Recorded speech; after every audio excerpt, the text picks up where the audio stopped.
नमस्कार साथियों, आज हम संविधान के जो है चौथी क्लास में उपस्थित हो रहे हैं। पिछली क्लास में हम लोगों ने देखा था कि 1861 के अधिनियम तक। आज हम लोग चर्चा करेंगे भारत शासन अधिनियम 1892। एक दो क्लास होगी, एक दो क्लास के बाद संवैधानिक विकास समाप्त हो जाएगा, फिर हम लोग फ्रेश चैप्टर पाएंगे आगे से। तो देखिए, भारत शासन अधिनियम 1892 जो बना, इसमें पहली चीज़ क्या की गई कि जो वायसराय की कार्यकारिणी थी, हम लोगों ने देखा था क्या कि वायसराय की कार्यकारिणी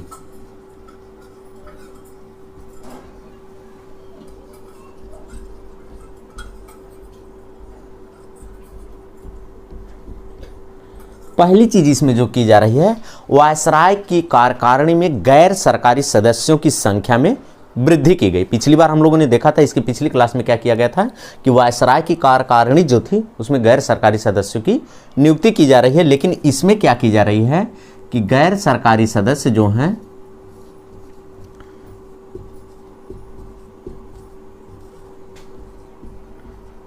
सदस्यों की संख्या में वृद्धि की जा रही है। ठीक है, क्या किया जा रहा है? वायसराय की कार्यकारिणी में गैर सरकारी सदस्यों की संख्या में वृद्धि की गई।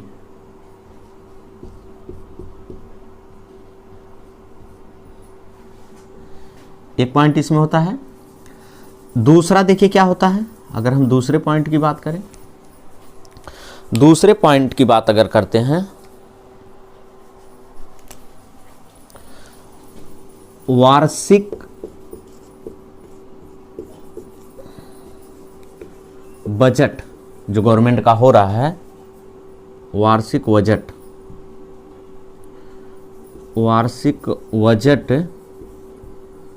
पर बहस करने का अधिकार दिया गया।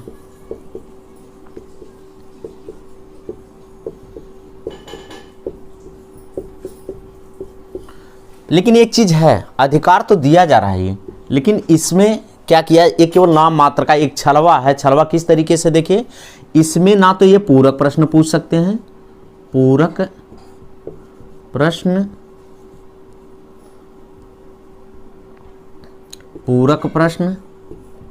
और मतदान का अधिकार नहीं था। अब ये फिर वार्षिक बजट का क्या मतलब, जब इस पे बहस करवा रहे हैं, इस बहस का क्या मतलब? इससे संबंधित ना तो कोई प्रश्न पूछा जा रहा है, या ना तो इस पे बजट पास कर रहे हैं, तो ना तो इस पे मतदान हो रहा है। जब इस तरीके से कोई चीजें नहीं हो रही है तो क्या एकमात्र दिखावा है। ठीक है, अगला पॉइंट हम लोग देखेंगे, इसमें क्या है। एक पॉइंट और इसमें आता है, उसको भी देख लेते हैं।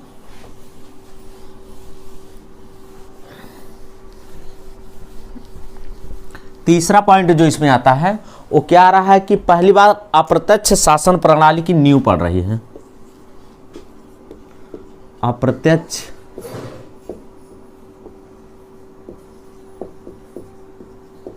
शासन प्रणाली की नींव पड़ी। अप्रत्यक्ष शासन प्रणाली की नींव कैसे पड़ रही है? इसमें हो क्या रहा है कि जो प्रांतीय विधानमंडल है, क्या हो रहा है,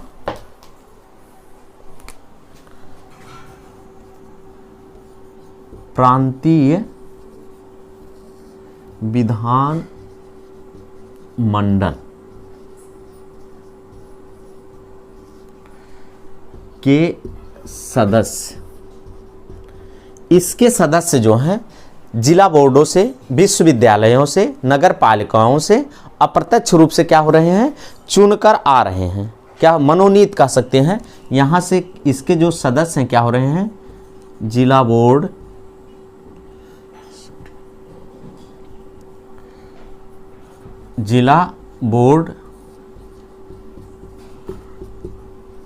नगर पालिका या नगर निकाय कह सकते हैं इसको, पालिका ना कह के नगर निकाय कह रही है, वो ज़्यादा सही रहेगा। यहाँ से क्या होगा, नगर निकाय, जिला बोर्ड, नगर निकाय, विश्वविद्यालय,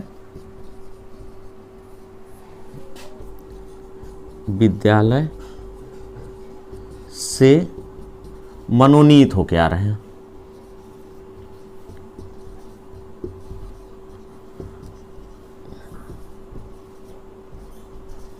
समझ में आ रहा है? इसीलिए इस तरीके से हम क्या रहे हैं, अप्रत्यक्ष शासन प्रणाली की नींव पड़ रही है। अगला हम लोग देख लेते हैं, इसके बाद जो अधिनियम आता है, ज़्यादा महत्वपूर्ण अधिनियम है इसके बाद वाला, वहाँ से निश्चित एक क्वेश्चन पूछा जाता है। वो कौन सा क्वेश्चन पूछा जा रहा है? पहली बार 1919 का अधिनियम, भारत शासन अधिनियम 1919, भारत शासन अधिनियम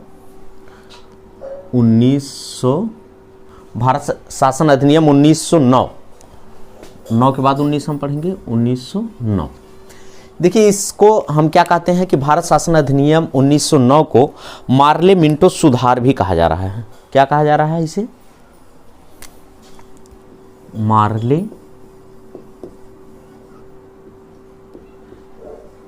मिंटो सुधार, एक नाम से और जाना जाता है। क्या नाम इसका है? मार्ले मिंटो सुधार। मार्ले मिंटो सुधार क्यों कहा जा रहा है? मार्ले उस समय सचिव हैं भारत के, और मिंटो क्या है? वायसराय हैं। क्या हैं ये? सचिव भारत के हैं, सचिव, और क्या है ये? वायसराय हैं। इन्हीं के दोनों के प्रयासों से भारत शासन अधिनियम 1909 लाया गया, इसीलिए इसे क्या कहा जा रहा है? मार्ले मिंटो सुधार अधिनियम कहा जा रहा है। इसे मार्ले मिंटो सुधार अधिनियम कहा जा रहा है। अधिनियम ये बहुत महत्वपूर्ण है। यहां से निश्चित 1-2 क्वेश्चन हमेशा आपको मिल जाएगा, हर परीक्षाओं में मिल जाएगा।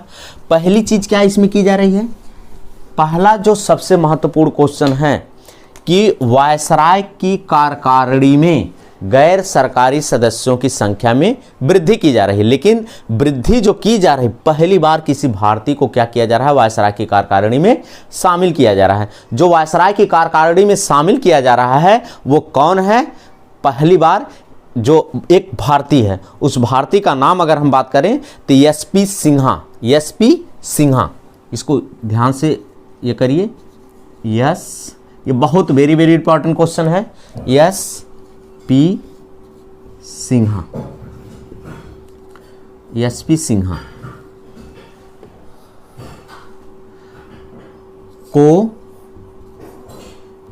वायसराय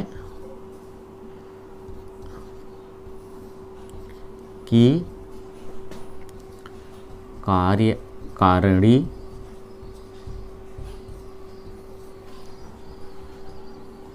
में शामिल किया गया। ये पहला भारतीय है वायसराय की कार्यकारिणी में शामिल होने वाला। इसको भी इसमें कर लीजिए। क्या ये है? ये पहला भारतीय, ठीक, ये पहला भारतीय व्यक्ति है जो वायसराय की कार्यकारिणी में शामिल हो रहा है। इसीलिए बार बार पूछा जाता है कि किस अधिनियम के तहत भारत के एक व्यक्ति को वायसराय की कार्यकारिणी में शामिल किया गया।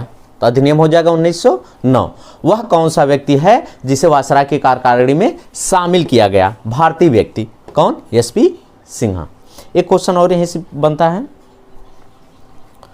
जो महत्वपूर्ण है, नीचे ही लिख देते हैं।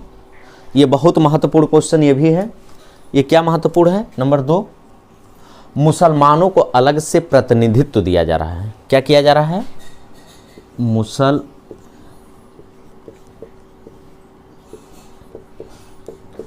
मानों को अलग से चुनाव में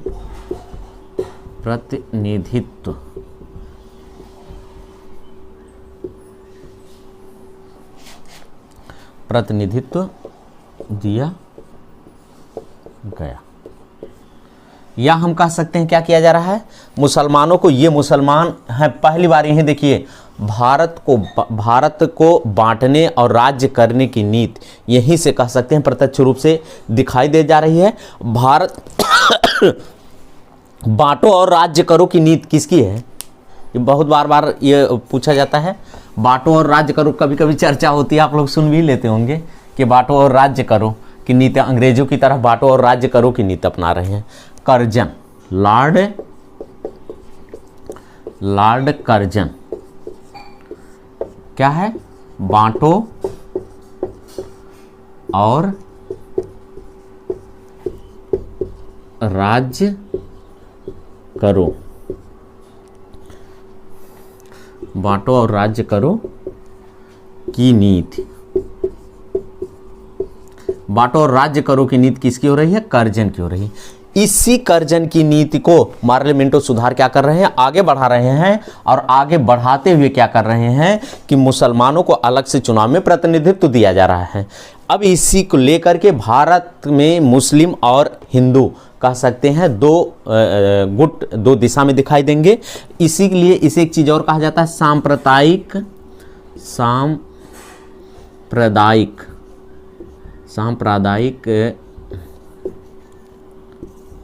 प्रतिनिधित्व।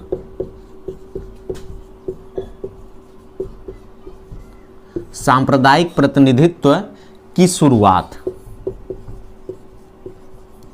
कहां से हो रही है, सांप्रदायिक प्रतिनिधित्व की शुरुआत भी कहां से हो रही है, 1909 के भारत शासन अधिनियम में या मार्ले मिंटो सुधार में।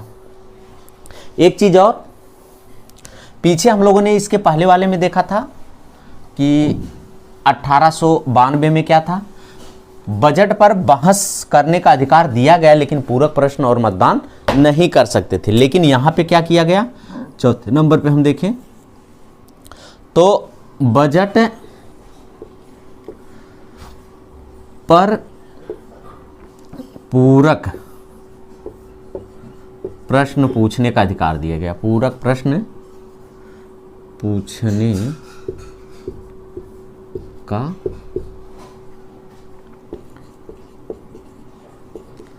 अधिकार दिया गया। किंतु अभी भी मतदान का अधिकार नहीं था।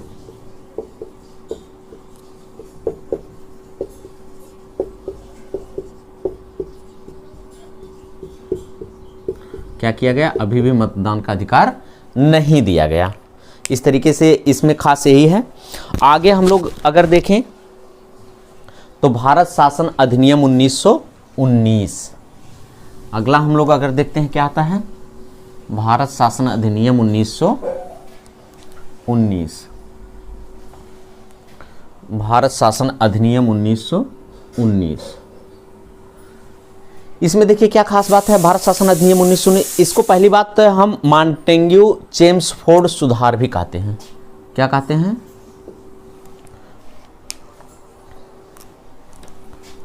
मॉन्टेग्यू चेम्सफोर्ड सुधार। क्यों कह रहे हैं, मॉन्टेग्यू इस समय के क्या हैं, सचिव, चेम्सफोर्ड क्या है, सुधार। ये जो है ये यहाँ के वायसराय है, सेम पिछली की तरह इन दोनों के प्रयासों से अधिनियम आया, इसलिए इसे मॉन्टेग्यू चेम्सफोर्ड सुधार भी कहा जा रहा है। एक चीज और, इसे अगस्त घोषणा पत्र के नाम से भी जानते हैं। अगस्त घोषणा पत्र। अगस्त घोषणा पत्र क्यों कहा जा रहे हैं, इसका जो घोषणा होती है जो 20 अगस्त 1917 को, 20 अगस्त 1917 को इस अधिनियम की घोषणा होती है, इसीलिए इसे अगस्त घोषणा पत्र भी कहा जा रहा है। इसमें और क्या खास है?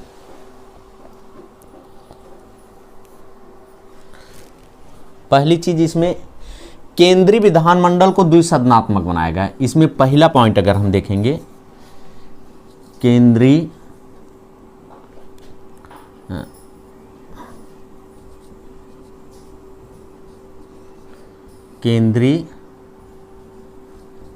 विधानमंडल को द्विसदनात्मक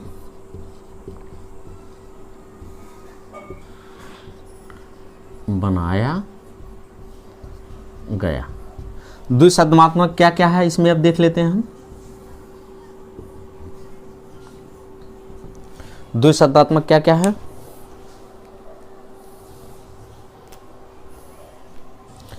केंद्रीय विधानसभा,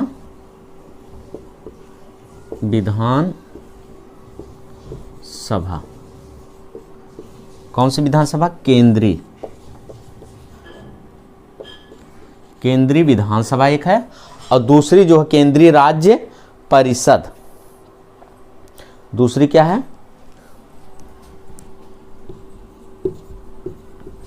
केंद्रीय राज्य परिषद। एक तो ये बनाया गया केंद्रीय विधानसभा, दूसरा केंद्रीय राज्य परिषद। अब इसमें हम देख लेते हैं क्या है कि इसमें अब जो है इनका कार्यकाल क्या है।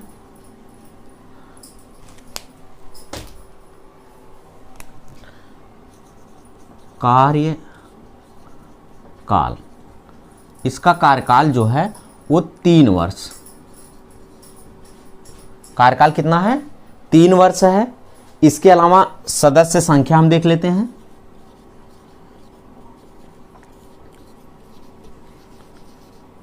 सदस्य संख्या कितना है? 145। ठीक इसी तरीके से हम उधर आ जाते हैं। कार्यकाल इसमें कितना है? कार्यकाल 5 वर्ष, और सदस्य संख्या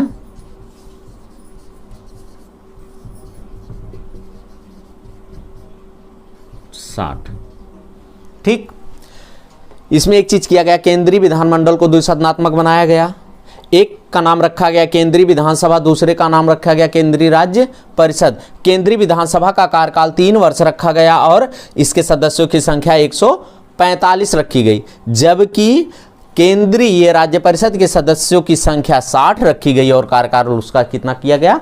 कार्यकाल जो है 5 वर्ष किया गया। ठीक, अगला पॉइंट हम इसमें देख लेते हैं।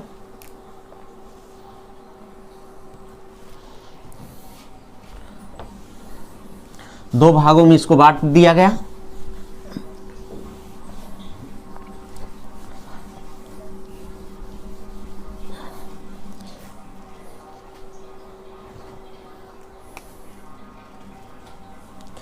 इसमें 2 सूची का निर्माण किया। नंबर 2 पे कर दीजिए, 2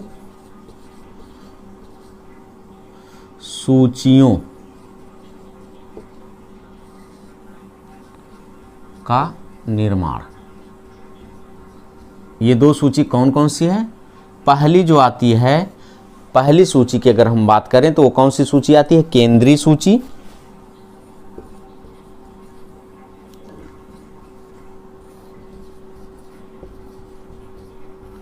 और दूसरी जो आती है वो प्रांतीय सूची।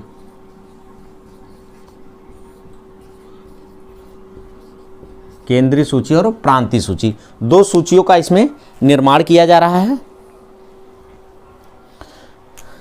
एक चीज, तीसरा पॉइंट हम लोग अगर देखें, इसको मिटा के देखते हैं।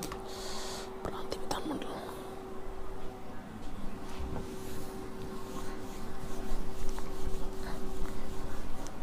तीसरा क्या हो रहा है कि जो प्रांतीय विधानमंडल के सदस्य हैं वो क्या हो रहे हैं? प्रांतीय विधानमंडल के सदस्य जो है क्या कर रहे हैं? चुन के आ रहे हैं।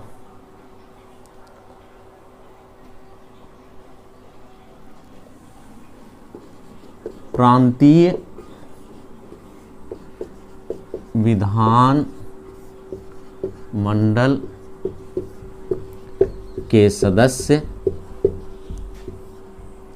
जनता द्वारा चुनकर आ रहे हैं। यहाँ ये व्यवस्था की गई। एक तरीके से हम ये कह सकते हैं, इसका मतलब क्या निकला? इसका मतलब ये निकला कि प्रत्यक्ष निर्वाचन प्रणाली की क्या हो रही है? शुरुआत हो रही है। ये महत्वपूर्ण क्वेश्चन है। क्या हो रहा है? प्रत्यक्ष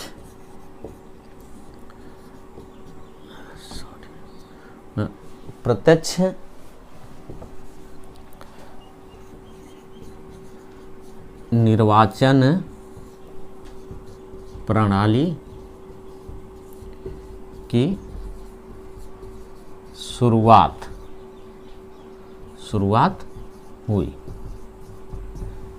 एक चीज इसमें ये मिला कि प्रांतीय विधानमंडल के सदस्य जनता द्वारा प्रत्यक्ष रूप से निर्वाचित होकर आ रहे हैं, जनता द्वारा चुन के आ रहे हैं। तो जब चुन के आ रहे हैं तो सीधी सी बात, इसका अर्थ क्या निकला कि प्रत्यक्ष निर्वाचन प्रणाली की शुरुआत हुई। अगला पॉइंट इसमें हम देख लेते हैं।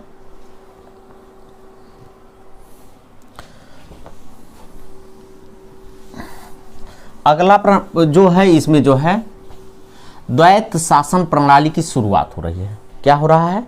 प्रांतों में द्वैत शासन प्रणाली की शुरुआत हो रही है। प्रांतों में द्वैत शासन प्रणाली लगा दी गई। द्वैत शासन प्रणाली का क्या मतलब हुआ? दो शासन कैसे हो रहा है? क्या किया गया? इसके जो विषय हैं इसको दो भागों में बांट दिया गया। दो शासन का मतलब दो भागों में बांटा जा रहा है। दो भाग देख लीजिए क्या क्या है। एक हस्तांतरित विषय हो जाएगा, एक आरक्षित विषय हो जाएगा। कौन कौन सा हो जाएगा? एक आरक्षित विषय, हो गया नंबर 1 पे, और दूसरे पे क्या हो जाएगा? हस्तांतरित विषय। हस्तांतरित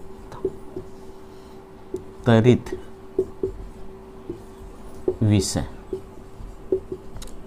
देखिए, आरक्षित जो विषय है इसमें महत्वपूर्ण विषयों को रखा गया, और ये जो विषय थे इस पे कानून बनाने का अधिकार वायसराय और उसकी कार्यकारिणी को दे दिया गया। वायसराय इस पे कानून बना सकता था या उसकी कार्यकारिणी बना सकती थी। इसमें महत्वपूर्ण विषय रखे गए, महत्वपूर्ण विषय में वृत्त रखे गए, और जो भी महत्वपूर्ण, लेकिन जो हस्तांतरित विषय थे उसको क्या किया गया? उस पे कानून बनाने का अधिकार प्रांतीय सरकारों को दे दिया गया, भारतीय मंत्रिमंडल को दे दिया गया, कह सकते हैं। तो जो प्रांतीय सरकार है इसमें क्या रखा गया? इसमें जो समस्याएं बन रही है, भारत की जो समस्याएं थी, शिक्षा हुआ, सफाई हुआ, बेरोजगारी हुआ, इस तरीके से चीजें इसमें दी जा रही है। हम देख लेते हैं क्या क्या इसमें है, नोट कर लेते हैं। आरक्षित विषय में वित्त, पुलिस, कारागार आदि कर लीजिए, बहुत सारे विषय आ जाएंगे, ये रखा गया। लेकिन जब हम हस्तांतरित की बात कर रहे हैं तो हस्तांतरित में क्या रखा गया? स्थानीय स्वशासन, शिक्षा, स्थानीय स्वशासन रखा गया, शिक्षा रखा गया, शांति व्यवस्था रखी गई, व्यवस्था, सफाई, सड़क आदि कर लीजिए। इसमें जो समस्याएं थी ये रखी गई। तो इस तरीके से देखिए, एक चीज और यहीं पे किया गया। क्या कह रहे हैं ये? इस पे तो कानून गवर्नमेंट, ये प्रांतीय सरकारें बना रही हैं, लेकिन इसमें भी इन्होंने चाल की। चाल क्या की कि जो ये हस्तांतरित विषय था इस पे इन्होंने वायसराय के पास वीटो का पावर दे दिया। वीटो क्या होता है?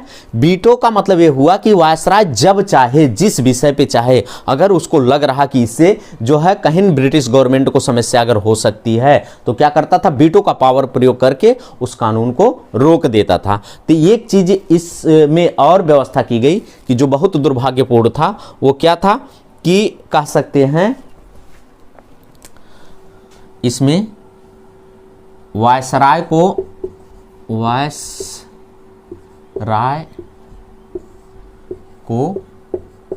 वीटो की शक्ति दी गई, वीटो की शक्ति दी गई।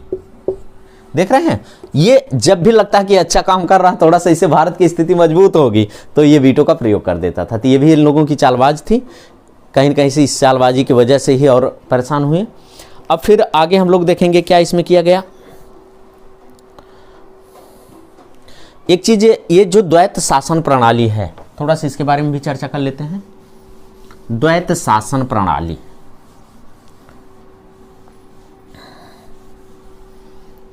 ये जो द्वैत शासन प्रणाली है इसके जन्मदाता अगर हम बात करें दूसरे पेन से लिखें,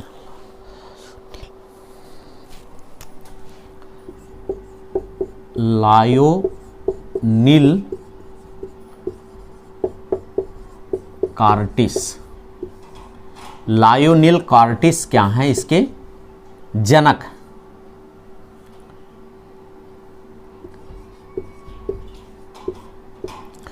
द्वैत शासन प्रणाली के जनक कौन है?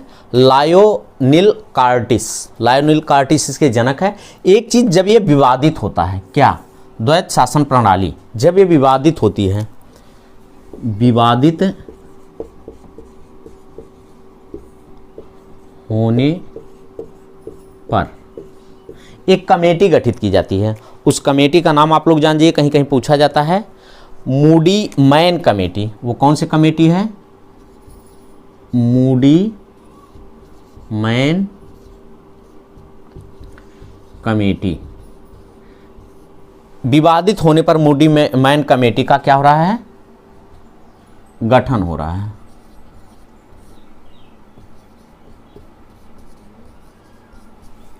इसमें एक क्वेश्चन और पूछा जाता है जो भारत के परिप्रेक्ष्य में बहुत ही महत्वपूर्ण है।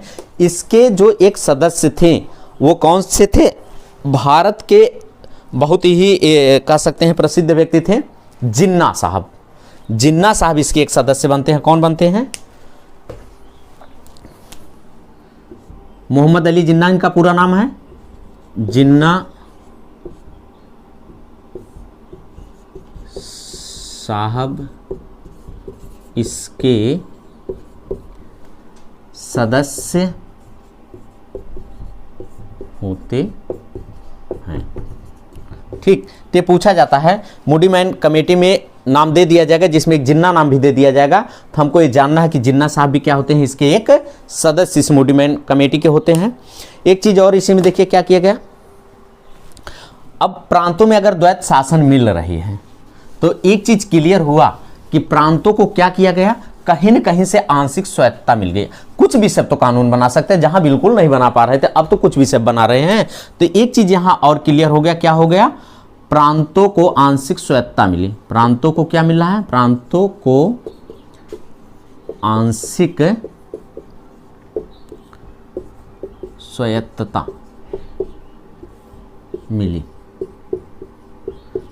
मिले। ठीक, एक चीज। दूसरा इसमें देखिए क्या हो रहा है। इसमें एक चीज और इन्होंने क्या किया, सिखों को धर्म के नाम पर अलग से प्रतिनिधित्व दिया। अलग से प्रतिनिधित्व दिया। अब तक इसके पहले हम लोगों ने देखा था 1909 ईस्वी में मुसलमानों को अलग से प्रतिनिधित्व दिया जा रहा है। सांप्रदायिक कह रहे हैं कि सांप्रदायिकता की वहां से शुरुआत हो रही है, लेकिन इसको और आगे बढ़ाया, आगे और बढ़ा के क्या कर रहा है, सिखों को एक दिया जा रहा है।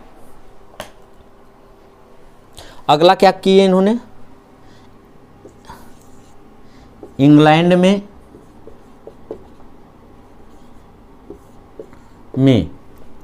एक उच्चायुक्त की नियुक्ति हो रही है, उच्चायुक्त या इसको हाई कमीशन कह सकते हैं, हाई कमीशन की नियुक्ति हो रही है,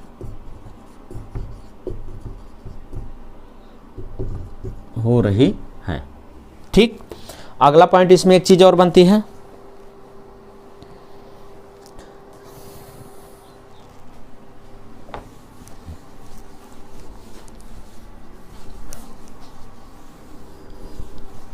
अगला क्या है, भारत में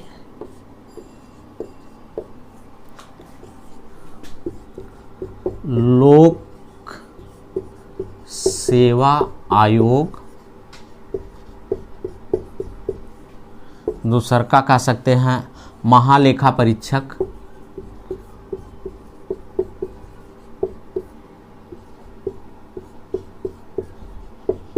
महालेखा परीक्षक, तीसरा नियंत्रक परीक्षक, इसको दूसरा महालेखा परीक्षक, लोक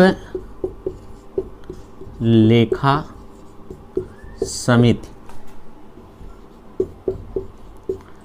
इसके जो है गठन का प्रावधान किया गया है। क्या किया जा रहा है, इसके जो है ये तीन जो चीजें हैं इनके क्या की जा रही हैं, गठन का प्रावधान किया गया, गठन का प्रावधान किया गया। इस तरीके से इसमें एक चीज और किया गया, भारत में लोक सेवा आयोग, महालेखा परीक्षक और लोक लेखा समिति के गठन का प्रावधान किया जा रहा है। सबसे जो महत्वपूर्ण चीज अब आती है एक चीज और, 1919 के अधिनियम में यह कहा गया कि जो भारत के 1919 के अधिनियम में एक चीज़ ये कहा गया कि जो भारत के में जो ये द्वैत शासन प्रणाली लग रहा है, जो प्रांतीय हम कह सकते हैं कि दो इसमें बांटा गया कि जो प्रांतों को स्वायत्तता दी जा रही कानून बनाने के लिए, तो हस्तांतरित विषय और आरक्षित विषय। तो जो हस्तांतरित विषय जिस पे प्रांत क्या कर रही है, हस्तांतरित विषय पे हस्तांतरित विषय, इस पे कौन कानून बना रहा है, प्रांतीय सरकारें बना रही हैं। तो हम इसमें ये व्यवस्था की गई कि जो प्रांतीय सरकारें हस्तांतरित विषय पे कानून बना रही हैं, उस शिक्षा पे वो कानून बना रही है, सफाई पे बना रही है, स्वास्थ्य पे बना रही है, इन सारी चीज़ों की जांच करने के लिए 10 वर्ष पे एक कमेटी का गठन किया जाएगा। क्या इसमें कहा गया, इसी में कहा गया कि 10 वर्ष बाद एक संवैधानिक आयोग का गठन होगा। ये जो संवैधानिक आयोग बनाया जाएगा, इसका काम क्या था, इन्हीं विषयों पर जो कानून बना रहे हैं किस तरीके से विकास हुआ कि नहीं हुआ उसी का जांच करेगी। इसी के लिए इन्होंने किया क्या है, अब 10 वर्ष के बाद बात हो रही है, लेकिन 2 वर्ष पहले 8 वर्ष में 1919 का अधिनियम हम लोग पढ़ रहे हैं, इसी में व्यवस्था की जा रही है।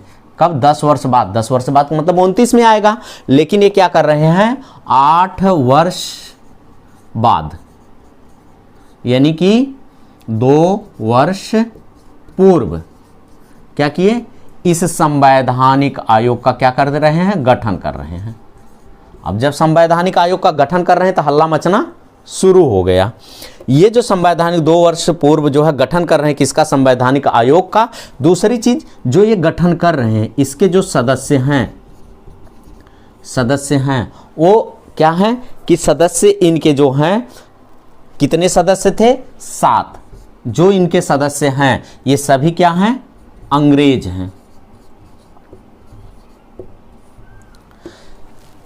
जो संवैधानिक आयोग 2 वर्ष पूर्व 8 वर्ष बाद यानी कि गठित किया गया, उसके सभी सदस्य अंग्रेज थे, सदस्यों की संख्या 7 थी। अब अंग्रेज होने की वजह से हल्ला मचना शुरू हो गया। हल्ला, ये जो संवैधानिक आयोग है इसका नाम कह सकते हैं Simon commission.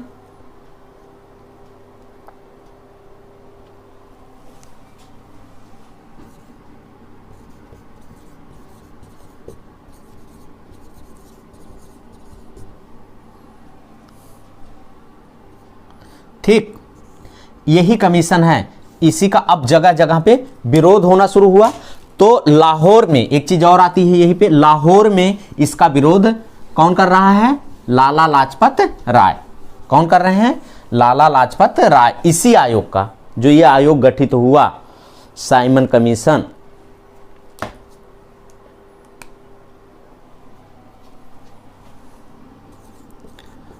Simon commission, Simon commission जो ये आ रहा है जांच करने के लिए, लाहौर में इसका विरोध हो रहा है। लाहौर में कौन कर रहे हैं? लाहौर में विरोध। लाहौर में कौन विरोध कर रहे हैं? लाला लाजपत राय। कौन कर रहे हैं? लाल से ही लिख देते हैं, लाला याद रहेगा आप लोगों को। ये लाला लाजपत राय। इसी विरोध करने के चक्कर में लाठियों से इनकी पिटाई होती है। लाठियों से क्या हो रहे हैं? अंग्रेज लाठी से इनको मारते हैं। लाठी, ये विरोध कर रहे हैं। विरोध में क्या हो रहा है? लाठी से पिटाई में मृत्यु हो जा रही है। और एक स्टेटमेंट इनका बहुत फेमस यहीं पे है, उसको जान जाइए। क्या है? कि मेरे ऊपर, हमारे ऊपर पड़ी एक एक लाठियां ब्रिटिश साम्राज्य के ताबूत में एक एक कील का कार्य करेंगी। जब इनको मारा जा रहा था, चिल्ला रहे, चिल्ला के ये चीज बोल रहे हैं, कह रहे हैं, श्राप रहे हैं किसको? अंग्रेजों को। क्या कह रहे हैं? इसको जान जाइए।